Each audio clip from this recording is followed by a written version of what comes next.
मैं मोदी जी को ही पसंद करती हूँ क्योंकि जब से वो आए हैं काफ़ी चीज़ें हमारे देश में बहुत सही हुई है कि जो गवर्नमेंट है हरियाणा की बेटर है। और जब से मोदी आया है हरियाणा का डेवलपमेंट, मुझे लगता है रिजर्वेशन कैटेगरी को ख़त्म करना चाहिए। इकोनॉमिकली वीकर सेक्शन है उनको रिजर्वेशन देना ज़रूरी है, लेकिन ऐसी कोई भी SC ST उनको रिजर्वेशन दे के कोई फ़ायदा नहीं है। क्योंकि पेपर अभी भी कह रहे हैं लीक हुआ था, फिर कह देते हैं अखबार में पढ़ती हूँ तो फिर कह देते हैं लीक हुआ था, फिर कह देते हैं नहीं हुआ था, कभी कहते हैं केस चलेगा। तो इस हिसाब से वो डिले करती रहती है पेपर को। रोज़गार अब इसमें वैकेंसी की बात आती है, वो निकालती कम है, जिसकी वजह से सबसे बड़ी बात क्या है कि पढ़े लिखे होके भी अनपढ़ वाली ना किया जाए कि केवल एक वोट बैंक के रूप में राम मंदिर का प्रयोग किया जाए, वो चीज़ ना की जाए। दिल्ली पुलिस का पेपर हुआ था तो मैं 5 नंबर से रह गई। अगर मैं SC कैटेगरी में तो शायद मेरा हो जाता, जनरल में हूँ तो नहीं हुआ। जो ये कौशल रोजगार वगैरह में सरकार जासा दे रही है, ठेके के जो कि जॉब दे रही है, वो बहुत गलत है। कि ऐसा कुछ नहीं है कि जैसे इन्होंने बोला कि राम मंदिर वोटिंग के लिए हो रहा है, पॉलिटिकल एजेंडा नहीं है ये। 2024 में देश में लोकसभा और हरियाणा में विधानसभा चुनाव होना है। हमारे साथ हरियाणा का यूथ है, उनसे जानते हैं। 2024 में चुनाव है, हरियाणा में विधानसभा और केंद्र में लोकसभा का चुनाव। किसको पसंद करते हो केंद्र में आप? सर मैं तो केंद्र में मोदी जी को ही पसंद करती हूँ क्योंकि जब से वो आए हैं काफ़ी चीज़ें हमारे देश में बहुत सही हुई है। हरियाणा में किसको पसंद करते हो? हरियाणा में सर है सच, मेरे को तो कोई पसंद है नहीं। ये क्या मानते हो, हरियाणा सरकार जो मुख्यमंत्री मनोहर लाल खट्टर हैं, उनकी ठीक सरकार अच्छी है? कितनी पास मानते हो, कितनी फेल मानते हो? मेरे को तो सर ऐसा लगता है जैसे सरकार भर्ती निकालती है अपने हरियाणा में, एक तो उनको देखना चाहिए जो नॉर्मल बच्चे मिडिल क्लास फैमिली से हैं और जो मेहनत करके एग्ज़ाम देते हैं उनका फिर भी क्लियर नहीं होता। आप लगातार कोचिंग लेते हो, एग्ज़ाम होते हैं हरियाणा में, कई बार एग्ज़ाम हुए हैं, कई बार पेपर लीक के मामले भी सामने आए। इस तरह के सरकार कहती है कि हमने उन पर नकेल कसी है। नहीं सर, ऐसा कुछ भी नहीं होता। सुप्रीम कोर्ट में जाते हैं ये मामले, लेकिन सरकार इतनी सुनवाई नहीं करती। हमारे साथ और भी लड़कियां हैं। किस तरह देखते हो हरियाणा सरकार में मुख्यमंत्री मनोहर लाल खट्टर है, सरकार को कितनी पास मानते हो, कितनी फेल मानते हो? सर मुझे लगता है कि जो गवर्नमेंट है हरियाणा की बेटर है। और जब से मोदी आया है हरियाणा का डेवलपमेंट नेचुरल हुआ है। और जहाँ तक मुझे लगता है कि जॉब्स की बात है तो मुझे लगता है रिजर्वेशन कैटेगरी को ख़त्म करना चाहिए, क्योंकि जो हमारे इकोनॉमिकली वीकर सेक्शन है उनको रिजर्वेशन देना ज़रूरी है, लेकिन ऐसी कोई भी SC ST उनको रिजर्वेशन दे के कोई फ़ायदा नहीं है। मेन है कि जो हमारे इकोनॉमिकल बैकग्राउंड जिनका वीकर है उनको देना चाहिए रिजर्वेशन, और जनरल कैटेगरी के वाले इस वजह से पीछे रह जाते हैं। केंद्र सरकार में किसको पसंद करते हो आप लोग? सर मोदी। केंद्र में तो BJP। क्यों, क्या कारण है ऐसा? सर डेवलपमेंट हुआ है। श्री राम मंदिर का कुछ असर दिखेगा चुनाव में, आने वाले चुनाव में? हाँ होगा। आपका क्या नाम है? आशु। आशु, हरियाणा सरकार को किस तरह देखते हो, कितनी पास मानते हो, कितनी फेल मानते हो? मेरे को तो ये लगता है कि वीक चल रही है अभी भी, क्योंकि पेपर अभी भी कह रहे हैं लीक हुआ था, फिर कह देते हैं अखबार में पढ़ती हूँ तो फिर कह देते हैं लीक हुआ था, फिर कह देते हैं नहीं हुआ था, कभी कहते हैं केस चलेगा। तो इस हिसाब से वो डिले करती रहती है पेपर को। कई पेपर लेती नहीं है, कई बार होता रहता है ये। तो मेरे को थोड़ा, सरकार कहती है कि हमने रोजगार दिया है, बेरोजगारी को कम किया, उसको किस तरह देखते हो? रोज़गार अब इसमें वैकेंसी की बात आती है, वो निकालती कम है, जिसकी वजह से कि जो कम बच्चों को मिलता है। एक तो ये वैकेंसी अभी यूपी पुलिस की निकली है तो 60,000 निकली है, हरियाणा में इतनी नहीं निकलती। और ज़्यादा निकालने सरकार को कितने नंबर देना चाहोगे 100 में से? 100 में से 70। हाँ। आप किसको पसंद करते हो हरियाणा में? आप हरियाणा सरकार में किसको पसंद करते हो? मुख्यमंत्री मनोहर लाल खट्टर की सरकार हरियाणा में चल, केंद्र में मोदी जी हैं, अब लोकसभा चुनाव आगे हैं। देखो सर, सरकार कोई भी हो, सबसे बड़ी बात क्या है कि पढ़े लिखे होके भी अनपढ़ वाली ज़िंदगी जी रहे हैं। कुछ नहीं है, जितनी भी वैकेंसी निकलती है क्या होता है, वैकेंसी निकाल देते हैं, फिर उनमें पेपर लीक कर देते हैं, कुछ फ़ायदा नहीं होता। कई तो आप कोचिंग लेते हो?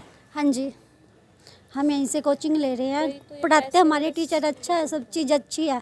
बाकी पेपर की वजह से हम लोग रह जाते हैं, लीक कर देते हैं पेपर कई बार। इसमें क्या मानते हो, सरकार का फेलियर मानते हो, क्या मानते हो आप?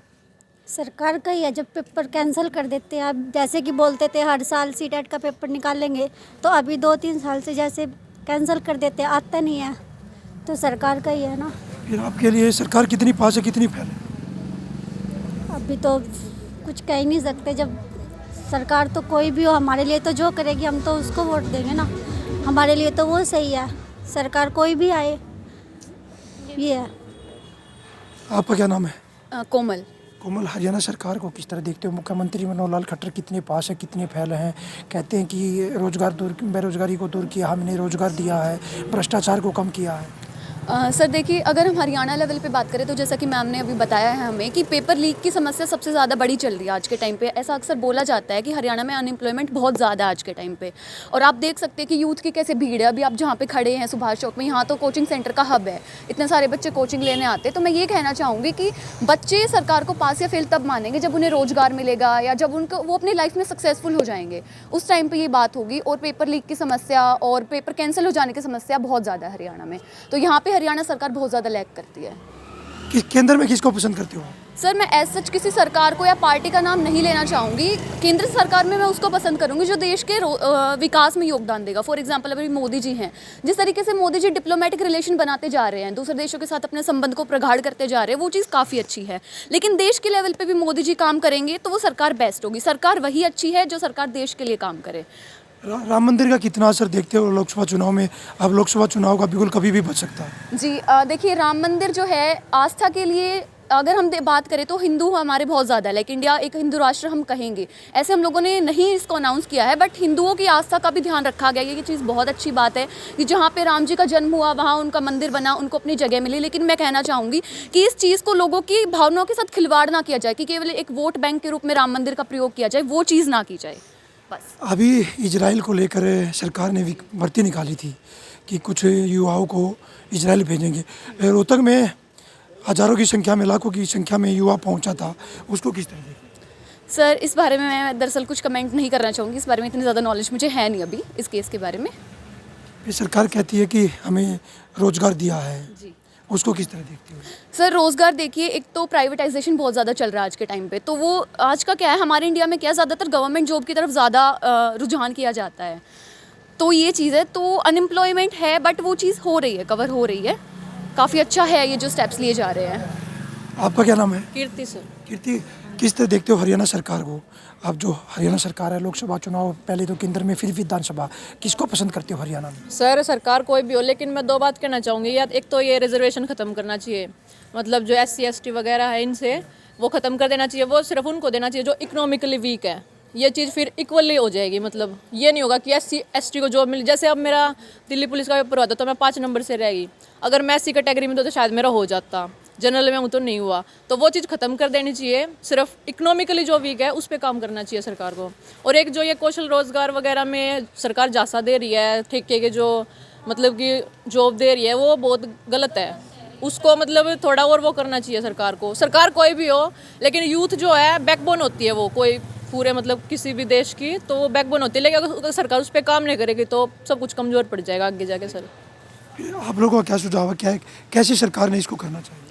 सरकार को मतलब थोड़ा चेंजमेंट करना चाहिए। मैं बताने लग रही हूँ, एक तो रिजर्वेशन ख़त्म कर देना चाहिए, जॉब्स की भी थोड़ी वैकेंसी जो ज़्यादा निकालनी चाहिए। अपनी जो वैसे बेरोज़गारी बहुत ज़्यादा बढ़ती जा रही है, पढ़े लिखे बहुत है लोग, आदमी कोचिंग वगैरह तो कह रही है कि हमने बेरोजगारी कम की है। विपक्ष लगातार सरकार पर हंगामा हल्ला बोलता है कि बेरोजगारी प्रदेश में बढ़ रही है, अपराध बढ़ रहा है, उसको किस तरह देखते हैं?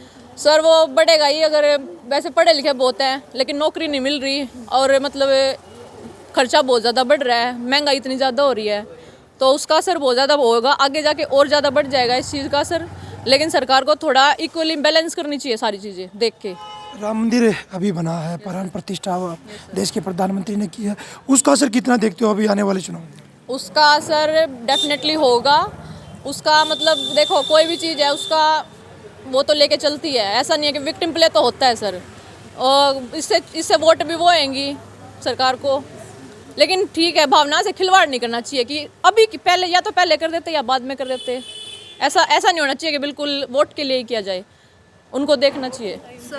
मैं कुछ कहना चाहूँगी कि ऐसा कुछ नहीं है कि जैसे इन्होंने बोला कि राम मंदिर वोटिंग के लिए हो रहा है, पॉलिटिकल एजेंडा नहीं है ये। क्योंकि हमारे शंकराचार्य भी उसमें शामिल नहीं हुए थे, क्योंकि कह रहे थे कि अधूरे मंदिर का निर्माण किया जा रहा, प्राण प्रतिष्ठा की जा रही।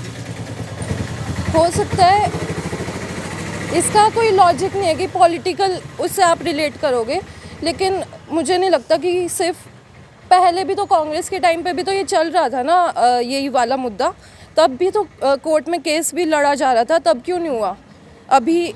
और लोग बोल रहे हैं कि अब हुआ है, ये सारा वोटिंग का खेल है, ऐसा कुछ नहीं है सर।